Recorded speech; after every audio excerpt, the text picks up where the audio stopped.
ಅನ್ನ ಬಿಡಬೇಕು, ಮುದ್ದೆ ಬಿಡಬೇಕು, ಚಪಾತಿ ಬಿಡಬೇಕು, ಇದನ್ನೆಲ್ಲ ಬಿಟ್ಟು ಮಾಡೋದನ್ನೇ ನಾವು ಡಯಟ್ ಅಂತ ಅಂದ್ಕೊತೀವಿ. ಅಲ್ಲ, ಈ ಡಯಟ್ಗಳು ನಮಗೆ ಆನ್ಲೈನಲ್ಲಿ ಸಿಗ್ಬೋದು. ಆಮೇಲೆ ರಿಸಲ್ಟು ಸಿಗ್ಬೋದು. ನೀವು ಮಾಡಿದಾಗ ಏನಾಗುತ್ತೆ, ಕೆಲವರಿಗೆಲ್ಲ 5-10 kg ಬೇಗ ವೆಯ್ಟ್ ಲಾಸ್ ಆಗಿಬಿಡ್ತೀವಿ. 1 ತಿಂಗಳಲ್ಲೇ 5 kg ಆಗುತ್ತೆ, 2 ತಿಂಗಳಲ್ಲಿ 10 kg ಆಗ್ತದೆ. ಹೌದು, ವೆಯ್ಟ್ ಲಾಸ್ ಆಗುತ್ತೆ, ನಿಮಗೆ ಖುಷಿನೂ ಆಗುತ್ತೆ. ಬಟ್ ಬರೀ ವೇಯಿಂಗ್ ಸ್ಕೇಲಲ್ಲಿ ಮಾತ್ರ ಇರುತ್ತೆ. ಸ್ಟಿಲ್ ಕ್ರ್ಯಾಶ್ ಡಯಟ್ ಮಾಡಿದಾಗ ನಮಗೆ ಏನಾಗುತ್ತೆ ಅಂದರೆ ನಮಗೆ ನ್ಯೂಟ್ರಿಯೆಂಟ್ ಲಾಸ್ ಆಗುತ್ತೆ, ಮಸಲ್ ಲಾಸ್ ಆಗುತ್ತೆ, ವಾಟರ್ ಲಾಸ್ ಮಾತ್ರ ಆಗಿರುತ್ತೆ, ಅಲ್ಲಿ ಫ್ಯಾಟ್ ಲಾಸ್ ಆಗಿರಲ್ಲ.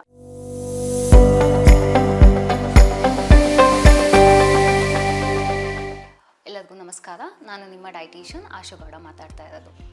ಇವತ್ತು ಕ್ರ್ಯಾಶ್ ಡಯಟ್ ಬಗ್ಗೆ ತಿಳ್ಕೊಳ್ಳೋಣ. ಏನಪ್ಪ ಇದು ಕ್ರ್ಯಾಶ್ ಡಯಟ್ ಅಂದರೆ? ನೀವು ಆ ವರ್ಡಲ್ಲೇ ಗೊತ್ತಾಗುತ್ತೆ. ಇದು ಒಂದೇನಂದರೆ ಸಿಂಪಲ್ ಡಯಟ್ ಅಥವಾ ಬೇಗ ಅಡ್ಡದಾರಿ ಅಂತ ಹೇಳ್ಬೋದು. ನಾನು ಕನ್ನಡದಲ್ಲಿ ಹೇಳಬೇಕು ಅಂದರೆ, ಈಗ ನೀವು ನೋಡ್ಬೋದು ಇನ್ಸ್ಟಾಗ್ರಾಮು, ಫೇಸ್ಬುಕ್ಕು ಎಲ್ಲ ಕಡೆನೂ ಡಯಟ್ ಪ್ಲಾನ್ ಸಿಗುತ್ತೆ. ಅಂದರೆ ಈ ಡಯಟ್ ಮಾಡಿ 5 kg ಸಣ್ಣ ಆಗ್ಬೋದು ಒಂದು ವಾರದಲ್ಲಿ, ಅಥವಾ ಈ ಪೌಡರ್ ತೊಗೊಳ್ಳಿ ಇದೇನೋ ಆಗ್ಬೋದು. ಎಲ್ಲರಿಗೂ ಡಯಟ್ ಅಂದ ತಕ್ಷಣ ಅದು ಮನೇಲಿ ಸಿಗೋದಲ್ಲ, ಹೊರಗಡೆ ಏನೋ ಒಂದೆಲ್ಲ ಬಿಡಬೇಕು. ನಾವು ಒಂದು ಅನ್ನ ಬಿಡಬೇಕು, ಮುದ್ದೆ ಬಿಡಬೇಕು, ಚಪಾತಿ ಬಿಡಬೇಕು, ಇದನ್ನೆಲ್ಲ ಬಿಟ್ಟು ಮಾಡೋದನ್ನೇ ನಾವು ಡಯಟ್ ಅಂತ ಅಂದ್ಕೋತೀವಿ. ಅದಲ್ಲ, ಇವತ್ತು ಅದನ್ನು ತಿಳ್ಕೊಳ್ಳೋಣ. ಕ್ರ್ಯಾಶ್ ಡಯಟ್ ಅಂದರೆ ಏನು? ಇವಾಗ ಏನೋ ಒಂದು ಎಕ್ಸಾಂಪಲ್, ದಿನನಿತ್ಯ ಮಾಡೋ ಅಂಥ ಒಂದು ಊಟನ ನಾವು ಬಿಟ್ಬಿಟ್ಟು ಬೇರೆ ಮಾಡ್ತೀವಲ್ಲ, ಅದನ್ನು ಸಿಂಪಲ್ಲಾಗಿ ನಾನು ಹೇಳೋದಂದರೆ ಕ್ರ್ಯಾಶ್ ಡಯಟ್ ಅಂತ. ಎಕ್ಸಾಂಪಲ್, ಡಿಟಾಕ್ಸ್ ಡಯಟ್ ಅಂತ ಬರುತ್ತೆ, fruit diet, liquids diet, keto ಡಯಟೂ ನಾನು ಕ್ರ್ಯಾಶ್ ಡಯಟ್ ಅಂತಲೇ ಅನ್ಕೋತೀನಿ. ಏಕೆಂದರೆ ಖಂಡಿತ ನಮ್ಮ ಒಂದು ಕಲ್ಚರಲ್ಲಿ ನಾವು ಯಾವತ್ತೂ ಕೀಟೋ ಡಯಟ್ ಮಾಡಿಲ್ಲ. ಏಕೆಂದರೆ ಬರೀ ಪ್ರೋಟೀನ್ ತಿನ್ನೋದು, ಬರೀ ಫ್ಯಾಟ್ ತಿನ್ನೋದು ಖಂಡಿತ ನಮ್ಮ ಕಲ್ಚರಲ್ಲಿ ಅದು ಇಲ್ಲವೇ ಇಲ್ಲ. ಅದು ಸಹ ನಮಗೇನಾಗುತ್ತೆ ಕ್ರ್ಯಾಶ್ ಡಯಟ್ ಅಂತ ಅನಿಸುತ್ತೆ. ಹಾಗಾಗಿ ಈ ಡಯಟ್ಗಳು ನಮಗೆ ಆನ್ಲೈನಲ್ಲಿ ಸಿಗ್ಬೋದು. ಆಮೇಲೆ ರಿಸಲ್ಟು ಸಿಗ್ಬೋದು. ನೀವು ಮಾಡಿದಾಗ ಏನಾಗುತ್ತೆ, ಕೆಲವರಿಗೆಲ್ಲ 5-10 kg ಬೇಗ ವೆಯ್ಟ್ ಲಾಸ್ ಆಗಿಬಿಡ್ತೀವಿ. 1 ತಿಂಗಳಲ್ಲೇ 5 kg ಆಗುತ್ತೆ, 2 ತಿಂಗಳಲ್ಲಿ 10 kg ಆಗ್ತದೆ. ಹೌದು, ವೆಯ್ಟ್ ಲಾಸ್ ಆಗುತ್ತೆ, ನಿಮಗೆ ಖುಷಿನೂ ಆಗುತ್ತೆ. ಬಟ್ ಬರೀ ವೇಯಿಂಗ್ ಸ್ಕೇಲಲ್ಲಿ ಮಾತ್ರ ಇರುತ್ತೆ. ಆದರೆ ಆ ವೆಯ್ಟ್ ಲಾಸ್ ನಿಮಗೆ ತುಂಬ ಬೆನಿಫಿಟ್ಟಾ, ಅಥವಾ ವೆಯ್ಟ್ ಲಾಸಿಂದ ನಿಮಗೇನು ಸೈಡ್ ಎಫೆಕ್ಟ್ ಆಗುತ್ತೆ ಅಂತ ಇವತ್ತು ತಿಳ್ಕೊಳ್ಳೋಣ. ಈಗ ಕ್ರ್ಯಾಶ್ ಡಯಟ್ ಮಾಡಿದಾಗ ಏನಾಗುತ್ತೆ, ವೆಯ್ಟ್ ಲಾಸ್ ಆಗುತ್ತೆ ನಿಜ. ಅದ್ರ ಜೊತೆ ಏನಾಗುತ್ತೆ ಅಂದರೆ ನಮಗೆ ಖುಷಿ ಆಗುತ್ತೆ. ಏನೋ ಒಂದು ಎಕ್ಸ್ಟರ್ನಲಿ ನಾವು ಎಫರ್ಟ್ ಹಾಕಿ ಜಾಸ್ತಿ ದುಡ್ಡು ಖರ್ಚು ಮಾಡಿ ಮಾಡ್ತೀವಿ. ಏಕೆಂದರೆ ಈ ಡಯಟೆಲ್ಲ ಮಾಡೋಕ್ಕೆ ಮನೇಲಿರೋ ಅಂಥ ಪದಾರ್ಥಗಳಕ್ಕಿಂತ ನಾವು ಹೊರಗಡೆ ಹೋಗಿ ಸಿಗದಿರೋ ಅಂಥ ಫುಡ್ ತೊಗೊಂಡಾಗ ಮಾತ್ರ ಅದನ್ನು ನಮಗೆ ಬೇಗ ರಿಸಲ್ಟ್ ಸಿಗುತ್ತೆ ಅಲ್ವಾ. ಇದೆಲ್ಲ ಮಾಡಿದ್ರೆ ಏನು ಸೈಡ್ ಎಫೆಕ್ಟ್ ಆ್ಯಕ್ಚುಲಾಗಿ ತಿಳ್ಕೊಳ್ಳೋಣ ಇವತ್ತು. ಕ್ರ್ಯಾಶ್ ಡಯಟ್ ಮಾಡೋದು ಬ್ಯಾಲೆನ್ಸ್ಡ್ ಆಗಿರಲ್ಲ. ಬ್ಯಾಲೆನ್ಸ್ಡ್ ಆಗಿಲ್ಲ ಅಂದರೆ ನಮಗೆಲ್ಲ ಥರ ಮೈಕ್ರೋ ಮತ್ತು ಮ್ಯಾಕ್ರೋ ನ್ಯೂಟ್ರಿಯೆಂಟ್ ಸಿಗಲ್ಲ. ಅಂದರೆ ಅಲ್ಲಿ minerals, calcium, magnesium, iron, protein ಇದೆಲ್ಲ ಸಿಗಲ್ಲ. ಸೆಕೆಂಡ್, ಕ್ರ್ಯಾಶ್ ಡಯಟ್ ಮಾಡಿದಾಗ ಏನಾಗುತ್ತೆ ಅಂದರೆ ನಮಗೆ ನ್ಯೂಟ್ರಿಯೆಂಟ್ ಲಾಸ್ ಆಗ್ತಾ ಹೋಗುತ್ತೆ ಬಾಡಿಲಿ. ಅಂದರೆ ಅದು ಮಸಲ್ ಲಾಸು ಆಗ್ಬೋದು. ಈಗ ನಾವು 5 kg ಸಣ್ಣ ಆಗ್ಬೋದು, ಆದರೆ 5 kg ಫ್ಯಾಟ್ ಆಗಿಂತೂ ಹೋಗಿರಲ್ಲ, ಅದು ವಾಟರ್ ಲಾಸ್ ಆಗಿರುತ್ತೆ. ವಾಟರ್ ಲಾಸ್ ಆದಾಗ 5 kg ಆಗುತ್ತೆ. ಆಮೇಲೆ 5 kg ಆದಮೇಲೆ ಮತ್ತೆ ಮುಂದೆ ವೆಯ್ಟ್ ಲಾಸ್ ಆಗಲ್ಲ. ಆವಾಗ ನೀವು ಅಂದ್ಕೋಬೋದು, ಓಕೆ ಇದು ನನಗೆ ಸೆಟ್ ಆಗ್ತಾ ಇಲ್ಲ ಅಂತ. ನೀವು ವೆಯ್ಟ್ ಲಾಸ್ ಆಗೋದೇ ಬಿಡ್ತೀರಾ. ಏಕೆಂದರೆ ಇವತ್ತು ಎಲ್ಲರಿಗೂ ವೆಯ್ಟ್ ಲಾಸ್ ಆಗಬೇಕು ಅನ್ನೋದೊಂದು ಖುಷಿ ಇರುತ್ತೆ, ಆಸೆ ಇರುತ್ತೆ. ಏಕೆಂದರೆ ಇವತ್ತು ಫಿಟ್ನೆಸ್ ಅನ್ನೋದು ಒಂದು ಟ್ರೆಂಡಿಂಗ್ ಸಬ್ಜೆಕ್ಟ್ ಆಗಿಬಿಟ್ಟಿದೆ ಒಂದು ಸೋಷಿಯಲ್ ಮೀಡಿಯಾದಲ್ಲಿ ಅಲ್ವಾ. ಈಗ ಯಾರೇ ನೋಡಲಿ, ಓಕೆ ಅವ್ರು ಸಣ್ಣ ಇದ್ದಾರೆ, ನಾನು ಆಗಬೇಕು, ಓಕೆ ಇನ್ನೊಬ್ರು ಯಾರೋ ಮಾಡೋದು ನಾನು ಅದನ್ನು ಮಾಡ್ತೀನಿ. ನಾವು ಯಾವುದನ್ನು ತುಂಬ ದಿನ ಮಾಡ್ತಾ ಇಲ್ಲ. ಎಲ್ಲ 1 ವಾರ ಮಾಡ್ತೀವಿ, 10 ದಿನ ಮಾಡ್ತೀವಿ, 5 ದಿನ ಮಾಡ್ತೀವಿ, ನಿಲ್ಲಿಸ್ತಾ ಇದ್ದೀವಿ. ಹಾಗಾಗಿ ನಾವು ಏನೇ ಮಾಡೋದು ಫಸ್ಟ್ ನಾವೇನು ಅರ್ಥ ಮಾಡ್ಕೋಬೇಕು ಅಂದರೆ ಯಾಕೆ ನಾವು ದಪ್ಪ ಆಗಿದ್ದೀವಿ.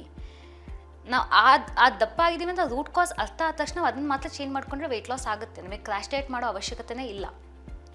ಬಟ್ ಸ್ಟಿಲ್ ಕ್ರ್ಯಾಶ್ ಡಯಟ್ ಮಾಡಿದಾಗ ನಮಗೇನಾಗುತ್ತೆ ಅಂದರೆ ನಮಗೆ ನ್ಯೂಟ್ರಿಯೆಂಟ್ ಲಾಸ್ ಆಗುತ್ತೆ, ಮಸಲ್ ಲಾಸ್ ಆಗುತ್ತೆ, ವಾಟರ್ ಲಾಸ್ ಮಾತ್ರ ಆಗಿರುತ್ತೆ, ಅಲ್ಲಿ ಫ್ಯಾಟ್ ಲಾಸ್ ಆಗಿರಲ್ಲ. ಏಕೆಂದರೆ ನಿಮಗೆ ಏನಾಗುತ್ತೆ, ವೆಯ್ಟ್ ಲಾಸ್ ಆದ ತಕ್ಷಣ ನಿಮಗೆ ಮುಖ ಎಲ್ಲ ಸುಕ್ ಆಗ್ತಾ ಬರುತ್ತೆ, ಸ್ಕಿನ್ ಎಲ್ಲ ಸ್ಯಾಗಿನೆಸ್ ಆಗ್ತಾ ಹೋಗುತ್ತೆ. ಏಕೆಂದರೆ ಇದು ಪ್ರಾಪರಾಗಿ ವೆಯ್ಟ್ ಲಾಸ್ ಆಗಿರಲ್ಲ. ಈಗ ಕ್ರ್ಯಾಶ್ ಡಯಟ್ ಆದಾಗ ಏನು ರಿಸ್ಕ್ ಫ್ಯಾಕ್ಟರ್ಸ್ ಆಗ್ಬೋದು ನಮಗೆ ಅಂದರೆ, ಕೆಲವರಿಗೆ ಹೇರ್ ಫಾಲ್ ಆಗುತ್ತೆ. ನೀವು ನೋಡ್ಬೋದು, ಒಂದು 20 ದಿನ ಆದಮೇಲೆ ನೀವು 5 kg ಸಣ್ಣ ಆಗ್ತೀರಾ. 5 kg ಸಣ್ಣ ಆಗಿದ್ರ ಜೊತೆಗೆ ನಿಮಗೆ ಕೂದಲು ಸಹ ತುಂಬ ಫಾಲ್ ಆಗ್ತಾ ಹೋಗುತ್ತೆ, ಸ್ಕಿನ್ ತುಂಬ ಡಲ್ ಆಗ್ತಾ ಹೋಗುತ್ತೆ. ಅದಕ್ಕಿಂತ ಮುಖ್ಯವಾಗಿ ತುಂಬ ನಮಗೇನಾಗುತ್ತೆ, ವೀಕ್ನೆಸ್ ಅನಿಸುತ್ತೆ. ಈಗ ನನ್ನ ಕ್ಲೈಂಟ್ಸಲ್ಲಿ ಯಾರೋ ವೆಯ್ಟ್ ಲಾಸ್ ಆದರೆ ಅವ್ರಿಗೆ ತುಂಬ ಎನರ್ಜಿ ಅನಿಸುತ್ತೆ. ಬಟ್ ಅದೇ ಕ್ರ್ಯಾಶ್ ಡಯಟ್ ಆಗಿ ವೆಯ್ಟ್ ಲಾಸ್ ಆದಾಗ ಅವರಿಗೆ ತುಂಬ ಸುಸ್ತು, ನಿಶಕ್ತಿ, ಏನೂ ಮಾಡೋ ಕೆಲಸ ಇರಲ್ಲ. ಆ್ಯಂಡ್ ತುಂಬ ಯಾವಾಗಲೂ ಹಶ್ವು ಅಂತ ಇರ್ತಾರೆ. ಯಾವಾಗಲೂ ಹೊಟ್ಟೆ ಹಸಿವಾದಾಗ ನಮಗೇನೋ ತಿನ್ನಬೇಕು ಅನಿಸುತ್ತೆ. ಮನೇಲಿರೋ ಊಟನ ನಾವು ಕಮ್ಮಿ ತಿನ್ಬೋದು, ಬಟ್ ಹೊರಗಡೆ ಏನೋ ಒಂದು ಏನಾಗುತ್ತೆ, ಬೆಳಗ್ಗೆಯಿಂದ 4 ಗಂಟೆ ತನಕ ಚೆನ್ನಾಗಿ ನಾವು ಡಯಟ್ ಮಾಡ್ತೀವಿ. ಏನು ಹೇಳಿರ್ತಾರೆ, ನಮಗೆ ಏನು ಚಾರ್ಟ್ ಸಿಕ್ಕಿದೆ, 4 ಗಂಟೆಯಿಂದ 6 ಗಂಟೆ ಒಳಗೆ ಸಿಕ್ಕಿದೆಲ್ಲ ನಾವು ತಿಂತೀವಿ. ಅದು ಸಮೋಸ ಇರ್ಬೋದು, ವೆಜ್ ಪಫ್ ಇರ್ಬೋದು, ಬೇಕ್ರಿ ಫುಡ್ ಇರ್ಬೋದು, ಬಿಸ್ಕೆಟ್ ಇರ್ಬೋದು, ಕಾಫಿ ಇರ್ಬೋದು, ಏನು ಸಿಗುತ್ತೆ ಅದು. ಸೊ ಅವಾಗ ಏನು ಯೂಸ್ ಅಲ್ವಾ? ಬೆಳಗ್ಗೆಯಿಂದ ಸಂಜೆ ತನಕ ಮಾಡ್ತೀರಾ, ಸಂಜೆ ಸಿಕ್ಕಿದೆಲ್ಲ ತಿಂದಾಗ ನಮಗೆಲ್ಲೋ ಒಂದು ಕಡೆ ಮೇಂಟೈನ್ ಮಾಡೋಕ್ಕಾಗ್ತಾಯಿಲ್ಲ. ಅಂದರೆ ಹಶ್ವನ್ನು ಸಹ ನಮಗೆ ಕಂಟ್ರೋಲ್ ಮಾಡೋಕ್ಕಾಗ್ತಾಯಿಲ್ಲ. ಆಮೇಲೆ ಇದೆಲ್ಲ ಆದಾಗ ಏನಾಗುತ್ತೆ, ನಮಗೆ ತುಂಬ ಕೋಪ ಬರುತ್ತೆ, ಮೂಡ್ ಸ್ವಿಂಗ್ಸ್ ಚೇಂಜ್ ಆಗುತ್ತೆ. ಏನೋ ಒಂದು ಚಿಕ್ಕ ಪುಟ್ಟ ಮನೇಲಿ ವಿಷಯಗಳಾದರೂ ನಮಗೇನಾಗುತ್ತೆ ಅಂದರೆ ನಮಗೆ ಅದನ್ನು ಸಾಲ್ವ್ ಮಾಡೋವಂಥ ಕೆಪಾಸಿಟಿ ಇರಲ್ಲ. ಯಾಕೆ ಅಂದರೆ ನಾವು ಒಳ್ಳೆ ಊಟ ತಿಂತಾ ಇರಲ್ಲ. ಇದ್ರ ಜೊತೆಗೆ ಕಾನ್ಸ್ಟಿಪೇಷನ್ ಆಗ್ಬೋದು, ಯಾಕೆಂದರೆ ಕಮ್ಮಿ ಊಟ ತಿಂದಾಗ ನಮಗೆ ಮೋಷನ್ ಕ್ಲಿಯರ್ ಆಗಲ್ಲ, ಡಯೇರಿಯಾ ಆಗ್ಬೋದು. ಅದ್ರ ಜೊತೆಗೆ ನಮಗೆ ತುಂಬ ಇಶ್ಯೂಸ್ ಆಗ್ಬೋದು. ಎಕ್ಸಾಂಪಲ್ ಲೋ ಶುಗರ್ ಆಗುತ್ತೆ, ಕೆಲವರಿಗೆ ತುಂಬ ಶುಗರ್ ಲೆವೆಲ್ ಕಮ್ಮಿ ಆಗುತ್ತೆ, ಹೈಪೋಗ್ಲೈಸಿಮಿ ಆಗ್ಬೋದು, ಬಿ ಪಿ ಕಮ್ಮಿ ಆಗ್ಬೋದು, ಎಲೆಕ್ಟ್ರೋಲೈಟ್ಸ್ ಕಮ್ಮಿ ಆಗ್ಬೋದು ಬಾಡೀಲಿ. ಇದನ್ನೆಲ್ಲ ನೋಡಿದಾಗ ನೋಡಿ ಎಷ್ಟೋ ಜನ ಅಡ್ಮಿಟು ಆಗಿರ್ತಾರೆ. ಕೆಲವೊಂದು ಕೇಸ್ಗಳೇ ಇದೆ, ಏನೋ ಒಂದು ಫ್ಯಾನ್ಸಿ ಡಯಟ್ ಮಾಡಿ ಅಥವಾ ಕ್ರ್ಯಾಶ್ ಡಯಟ್ ಮಾಡಿ ಕೆಲವರೆಲ್ಲ ಸತ್ತು ಸಹ ಹೋಗಿದ್ದಾರೆ ಆ್ಯಕ್ಚುಲಾಗಿ. ಯಾಕೆ ಅಂದರೆ ಒಂದು ಪ್ರಾಪರ್ ಗೈಡೆನ್ಸ್ ಇಲ್ಲ. ಹಾಗಾಗಿ ಸಿಕ್ಕಿದೆಲ್ಲ ಡಯಟ್ ಮಾಡೋದಕ್ಕಿಂತ ಒಬ್ಬರು ಪ್ರೊಫೆಷನಲ್ ಅಂಡರ್ ಹೋಗ್ಬಿಟ್ಟು ಸರ್ಟಿಫೈಡ್ ಡಯಟಿಷಿಯನ್ ಹತ್ರ ಡಯಟ್ ಚಾರ್ಟ್ ತೊಗೊಂಡು ಡಯಟ್ ಮಾಡೋದು ಒಳ್ಳೆಯದು. ಈಗ ಕ್ರ್ಯಾಶ್ ಡಯಟ್ ಮಾಡಿದಾಗ ಇದೆಲ್ಲ ಸೈಡ್ ಎಫೆಕ್ಟ್ ಆಗುತ್ತೆ ಅಂತ ಗೊತ್ತಾಯಿತು.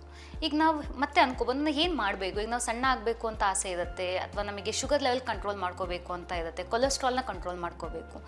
ಏನು ಮಾಡ್ಕೋಬೇಕು ಅಂದಾಗ ಒಂದೇ ನಾನು ಹೇಳೋದು, ಫಸ್ಟ್ ನೀವು ಅರ್ಥ ಮಾಡ್ಕೋಬೇಕು ಯಾಕೆ ನಿಮಗೆ ಈ ಒಂದು ಸಿಚುವೇಶನ್ ಬಂದಿದೆ.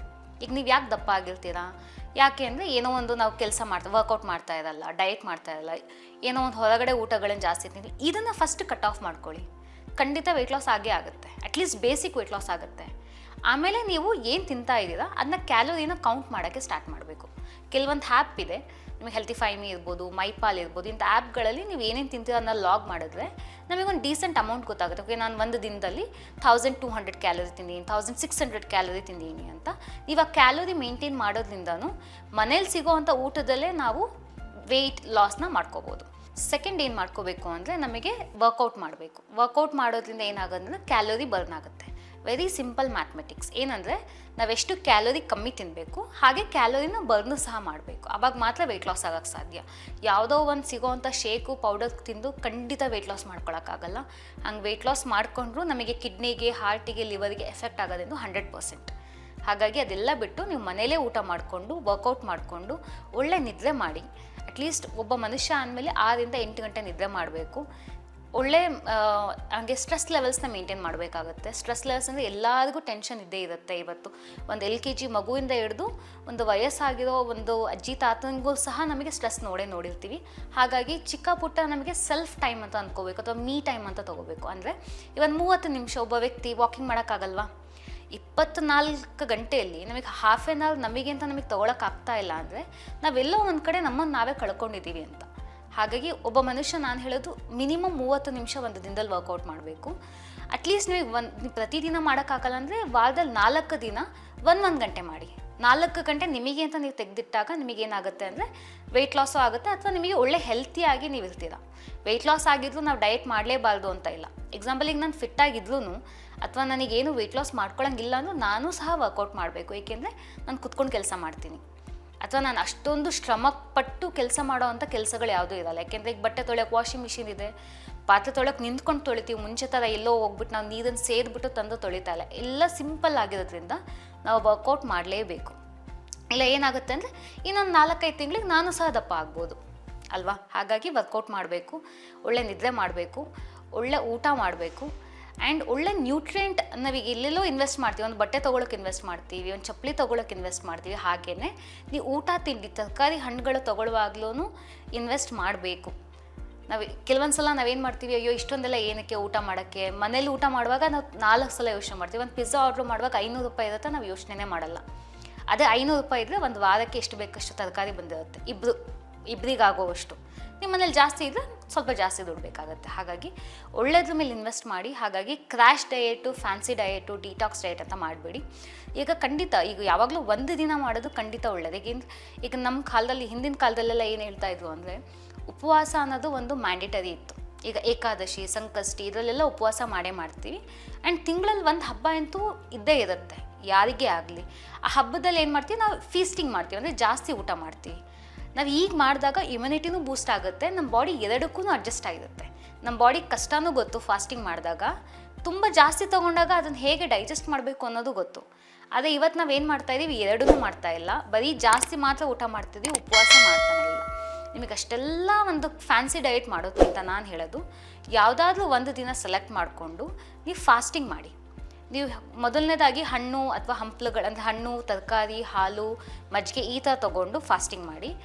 ಒಂದೇ ಒಂದು ದಿನ 6 ಗಂಟೆಯಿಂದ 6 ಗಂಟೆ ತನಕ ತೊಗೊಳ್ಳಿ ಮತ್ತು ನೈಟ್ ಏನಾದರೂ ಊಟ ಮಾಡಿ. ಇದನ್ನು ಮಾಡೋದು ತಪ್ಪಲ್ಲ, ಆದರೆ ಪ್ರತಿದಿನ ತಿಂಗಳಾನ್ಗಟ್ಲೆ ಫ್ಯಾನ್ಸಿ ಡಯಟು ಕ್ರ್ಯಾಶ್ ಡಯಟು ಮಾಡೋದು ತಪ್ಪು. Thank you. ಲೇಟೆಸ್ಟ್ ಹಾಗೂ ಇಂಟ್ರೆಸ್ಟಿಂಗ್ ಸುದ್ದಿಗಳಿಗಾಗಿ ಬಾಸ್ ಟಿವಿ ಕನ್ನಡ ಚಾನೆಲ್ನ ಸಬ್ಸ್ಕ್ರೈಬ್ ಮಾಡಿ. ಹಾಗೆಯೇ ಬೆಲ್ ಐಕಾನ್ ಪ್ರೆಸ್ ಮಾಡಿ. ಇದರ ಜೊತೆಗೆ ಫೇಸ್ಬುಕ್, ಇನ್ಸ್ಟಾಗ್ರಾಮ್, ಎಕ್ಸ್ನಲ್ಲೂ ಮಿಸ್ ಮಾಡದೆ ಫಾಲೋ ಮಾಡಿ.